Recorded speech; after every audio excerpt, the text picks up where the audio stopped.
Sebi. We're speaking of sea moss. How do you prepare sea moss, and how long can you keep it in your refrigerator? Sea moss, if you just take the sea moss and you boil it,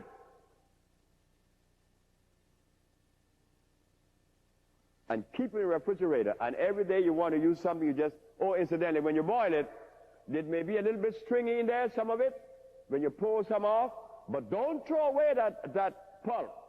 Put it in the blender and blend it up, and it blends to liquid again, and you mix it with the other one, put it in the refrigerator, and every day you want to use it, take a little bit out.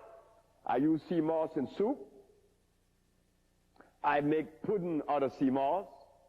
Do you add anything else to it other than sea? Oh, of course, depending on what you're going to do with it. Like in the soups, you put all the condiments of a soup.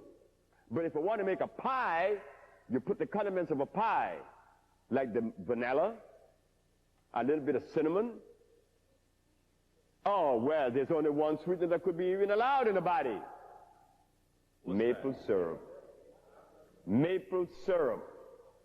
Grade C. C. Maple syrup. Grade C.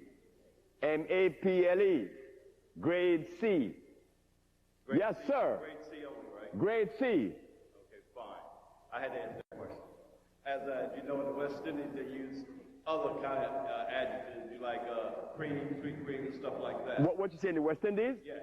They put milk in it. Yes. They call it ice and glass.